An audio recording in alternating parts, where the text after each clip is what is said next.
បំផុតអញនឹងធ្វើបន់ឧទ្ទិសកុសលជូនឯងឲ្យបាន3យប់3ថ្ងៃគំរក់សយណាស់ដែលអញមានមិត្តដូចឯងលោកគ្រូតាភ្ញាក់ឡើងពួកខ្ញុំមកសុំរៀនសិលសោះ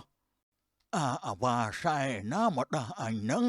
អញកំពុងតែដេកលក់ស្រួលផងតាំងសិលស្អីឯងបង3នាក់នោះកំពុងតែដើរមកហើយដល់ពេលពួកឯងបង្ហាញរិទ្ធបារមីដែលខំរៀនពីអញហើយលោកគ្រូពួកវាមានគ្នា3នាក់មៀតដប់ដូចក្បីព្រៃអញ្ចឹងឯពួកយើងក៏មាន3នាក់ដែរវាយលុកត្មងទៅលោកគ្រូកាលពីព្រេងនាយនាសម័យលង្វែកមានខ្លា2នាក់ធ្វើដំណើរចូលព្រៃជ្រៅដើម្បីទៅរៀនសិលសាស្ត្រខ្លាំងពូកែដើម្បីយកមកការពារភូមិលុះដើរទៅក៏លេចឮសំឡេងក្រហមគួរឲ្យខ្លាចចេញពីក្នុងកំពតព្រៃតើអើយឯងឮសូរអីអត់វៃដូចសំឡេងឆ្មាយៈក្រហមចឹងឆ្មាយៈក្បាលអញអីអានឹងខ្លាធំហើយណាអាតុងឯងមានធំប៉ុនយៈជួយបាំងអញឲ្យចិត្តផងកុំកំរើកចុបើវាលោតមកខំអញអញត្រូវធ្វើម៉េចទៅងាយស្រួលទេឯងគ្រាន់តែហក់តែខំកវាវិញទៅកុំឲ្យវាដឹងថាឯងខ្លាចចាស់បុរាណលោកថាបើខ្លាចខ្លាវានឹងដឹងក្លិននិយាយដូចស្រួលសម្បើមណាស់អញ្ចឹងអាស្វិនសាច់អញឆ្ងាញ់ជាងសាច់ឯងទៅទៀតណាព្រោះអញវាថត់ទលុចលុចបើវាខំអញងាប់បន្ទាប់មកវាក៏ស៊ីឯងដែរអត់ទេពេលវាកំពុងខំឯងអញរត់បាត់ហើយនឹងអញនឹងទៅប្រាប់មេភូមិថា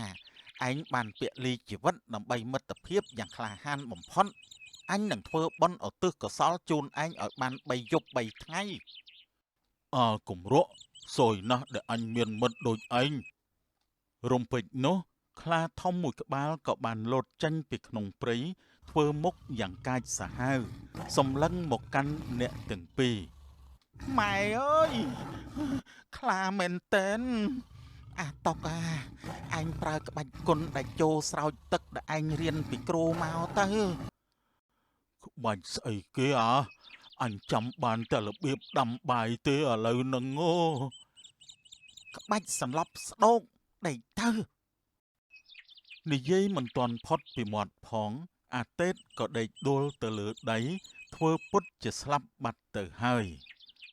អាតុកភ័យពេកក៏សម្រេចចិត្តដេកដួលទៅក្បែរអាតេតដែរតែដេកផ្អៀងទៅរកអាតេតខ្លាវាមកហិតក្បាលអញហើយវយស្អុយមាត់ណាស់អាតេតខំថ្មិញខ្សឹបតបទៅវិញប៉ុន្តែភ្នែកនៅតែថ្មិញកុំដកដង្ហើមអាល្ងងធ្វើពុតជាងាប់ទៅខ្លាវាមិនស៊ីសាកសពទេអានេះ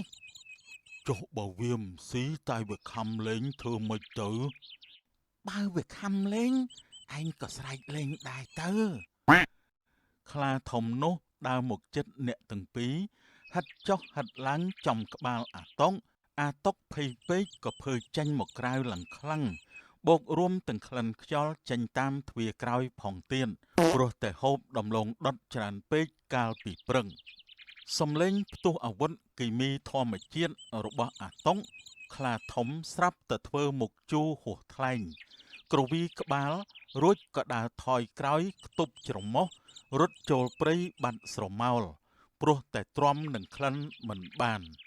ពេលខ្លារត់បាត់អាតេតក៏ស្ទុះងើបឡើងទាំងក្អកស្លាក់ខ្យល់អូយអាតុងឯងចង់សម្លាប់ខ្លាឬក៏ចង់សម្លាប់អញណាអាវុធគីមីឯងនេះសាហាវជាងកញ្ញាំខ្លាទៅទៀតអញឃើញអត់ក្បាច់គុណខ្យល់ដង្ហើមពិឃាតរបស់អញខ្លាំងទេគ្មានប្រើដាវមួយដើមសម្រាប់សត្រូវមិនចាំបាច់ប៉ះពាល់អញទទួលស្គាល់ថាឯងខ្លាំងហើយតែលើកក្រោយបើជួបខ្លាម្ដងទៀតអញសុកចិត្តឲ្យខ្លាស៊ីវិញល្អជាងស្លាប់ដោយសារខ្យល់អាកាសរបស់ឯង កុំនិយាយច្រើនអីអាសម្លាញ់តោះដើរទៅមុខទៀតក្រែងលោកបានជួបគ្រូល្អរៀនសូត្រតែមុនទៅអញសុំស៊ីដំឡូងដុតពី3មើមទៀតសិនណាតែកុំអាលស៊ីកុំតន់អាលស៊ីអញដើរទៅមុនអញ100ម៉ែត្រសិនសុំអញដើរតាមក្រោយបន្ទាប់ពីដើរកាត់ព្រៃអស់ជាច្រើនថ្ងៃទីបំផុតអ្នកទាំងពីរក៏បានមកដល់អាស្រមមួយដែលនៅកណ្ដាលកំពូលភ្នំនៅទីនោះមានលោកគ្រូតាពុកចង្កាសកំពុងអង្គុយធ្មេចភ្នែកតាំងសិលយ៉ាងស្ងប់ស្ងាត់តុកអញមើលលោកគ្រូតាចុះស្ងាត់ចងំមុខឡើងសទន់ដូចជាអ្នកមានបុណ្យពិតមែនហើយវើយទៅចូលទៅសំពះគាត់ទៅអាតុកដើរចូលទៅចិនរួចយកដៃទៅអង្រួនស្មាគ្រូតា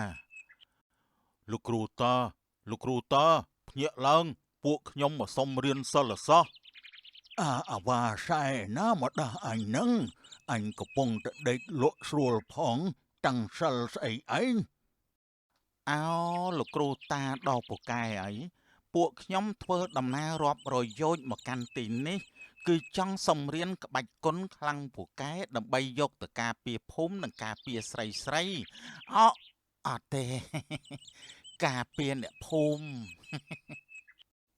មើលទៅពួកឯងនេះគ្មានលក្ខណៈជាអ្នកខ្លាំងសោះអាម្នាក់មេតធំខួរក្បាលទៅទេឯអាម្នាក់មេតល្អិតសម្បូរតែល្បិចខូចតែណោះហើយបើចង់រៀនអញនឹងសាកល្បងចិត្តពួកឯងសិនលោកគ្រូតាបានប្រគល់ធុងទឹកឈើពីរដែលមានធ្លាយបាតតូចឲ្យអាតេតនិងអាតុងទៅដងទឹកពីស្ទឹងខាងក្រោមភ្នំយកមកចាក់បំពេញពាងធំនៅអាស្រមអាតេតគ្រូតានេះដូចជាភ្នែកមិនដឹងទេវ៉ៃឲ្យយើងយកធុងទឹកធ្លាយទៅដងទឹកតើដល់ជាតិណាទៅពេញពាងឯងល្ងងទៀតហើយអាតុងនេះជាការហ្វឹកហាត់ខួរក្បាលលោកគ្រូចង់ឲ្យយើងប្រើប្រាស់បញ្ញាចុះឯងមានបញ្ញាអីធ្វើកុំឲ្យទឹកហូរអស់ទេងាយស្រួលតើឯងមានធំរត់លឿនឯងគ្រាន់តែដងទឹកហើយរត់ឲ្យលឿនដូចព្យុះមកដល់ពាងមុនពេលទឹកហូរអស់ទៅគឺវាបានបាត់ទៅហើយចុះឯងវិញធ្វើអីចុះអញជាអ្នកគិតផែនការភារកិច្ចអញធ្ងន់ធ្ងរជាងឯងឆ្ងាយណាស់អញនឹងអង្គុយចាំលើកទឹកចិត្តឯងនៅក្បែរពាងនេះផែនការក្បាលអីឯងគឺប្រើកម្លាំងបាយអញសុតសាតសោះនឹងទោះបីជាជេរអាតេតនៅក្នុងចិនក៏អាតុកខំប្រឹងរត់ដងទឹកឡើងចុះភ្នំឡើងទន់ជង្គង់ចំណែកអាតេតអង្គុយបក់ផ្លិនចិត្តភ្លឺទើបទឹកពេញពាងនៅពេលព្រឹកឡើងលោកគ្រូតាងើបមកឃើញទឹកពេញពាងក៏បើកភ្នែកធំអស្ចារ្យនៅក្នុងចិនតែធ្វើរឹកមើងម៉ាន់ល្អណាស់ពួកឯងជាប់វិញ្ញាសាហើយឥឡូវនេះអញនឹងបង្រៀនមន្តអាគមដ៏ស័ក្តិសិទ្ធិមួយគឺមន្តអាគមបំបាំងកាយពុទ្ធោលោកគ្រូតាបើខ្ញុំរៀនចេះខ្ញុំអាចដើរចូលផ្ទះអ្នកស្រុកលួចមន់ដុតស៊ីដោយមិនឲ្យគេឃើញមែនទេ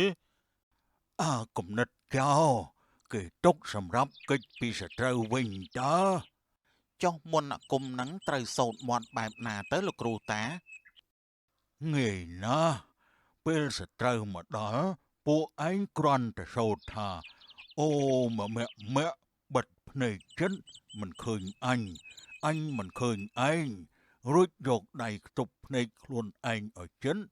នោះសត្រូវនឹងមើលមិនឃើញពួកឯងឡើយឈប់សិនលោកគ្រូតាអាហ្នឹងវាដូចជាខុសប្លែកអាម៉េចមិនដឹងទេ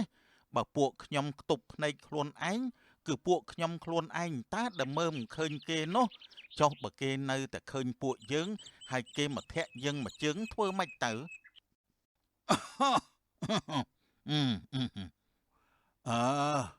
បើគេធាក់គឺមកពីពួកឯងសូត្រមិនទាន់ត្រូវកន្លងធម៌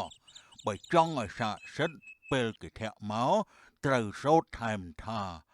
អូមាក់ឈឺណាស់លោកអើយលើកលែងទោសផង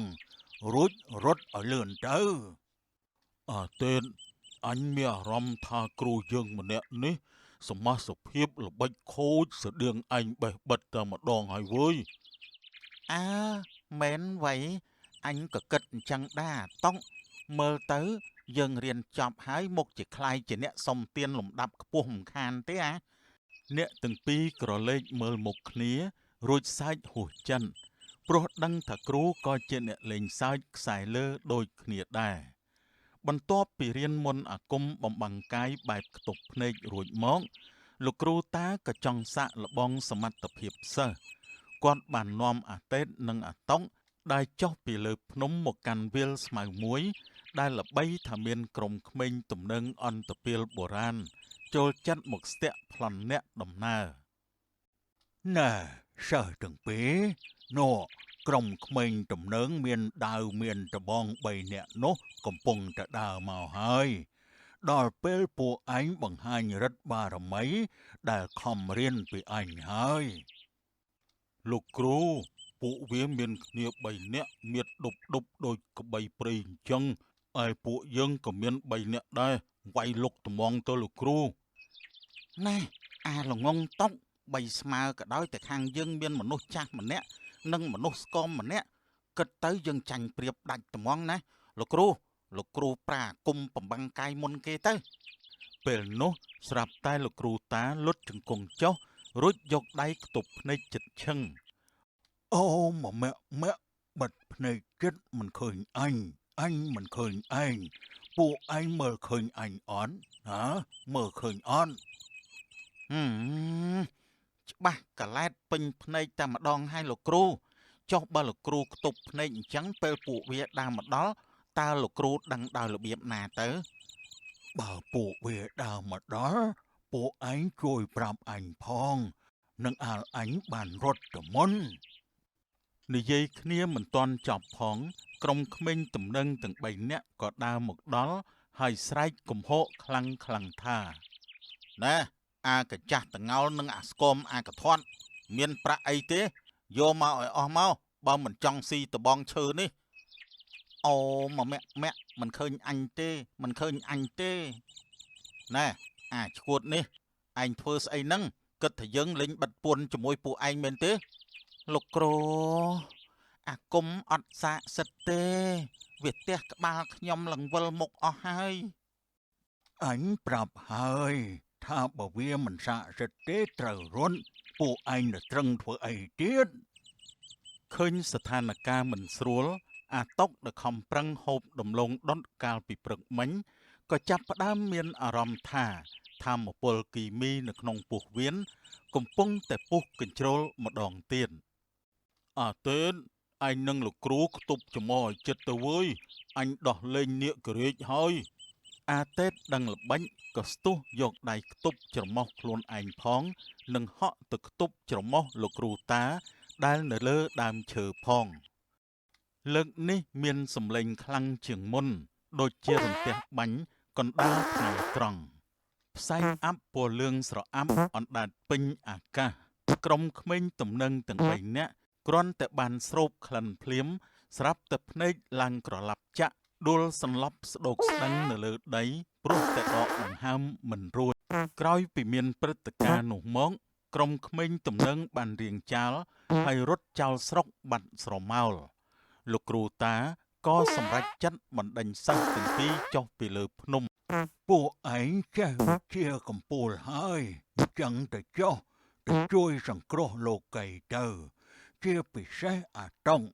ឯងកុំមកចិត្តអាស្រមអញទៀតអត់ចោះណាបើមិនអញ្ចឹងទេអាស្រមអញមុខទៅឆេះដោយសារតែអាវុធគីមីឯងមិនខានអាតេតនិងអាតុងក៏សំពះលាលោកគ្រូដើរត្រឡប់មកភូមិវិញទាំងសប្បាយរីករាយអាតេតឥឡូវយើងខ្លាយជាវីរៈបុរសការពារភូមិឲ្យវើយស្រីមុខជាស្រឡាញ់អញពេញភូមិខានទេស្រឡាញ់ក្បាលឯងអីអាតុកគ្មានតួស្រីទេរឿងនេះចង់ចាំថាយើងជាមិត្តភក្តិរួមសុខរួមទុក្ខជាមួយគ្នាបើឯងមានស្រីឯងច្បាស់ជាភ្លេចអញហើយម្យ៉ាងទៀតបើឯងភើចេញមកក្លិនបែបហ្នឹងមានស្រីឯណាគេហ៊ានចូលក្បែរឯងចម្ងាយ1គីឡូដីទេ អញ្ចឹងក៏អញ្ចឹងទៅអញ្ចឹងមានតែឯងទេណាអាសម្លាញ់ដែលស៊ាំនឹងក្លិនអញតោះទៅផ្ទះយើងវិញទៅដាំបាយហូបហើយអ្នកទាំងពីរក៏ដើរឌឺដងគ្នាស្ពាយបង្វិចត្រឡប់ទៅភូមិវិញដោយស្នាមញញឹមនិងគេឈ្មោះជាអ្នកក្លាហានខ្យល់ពុលដ៏ល្បីល្បាញទូទាំងព្រះនគរ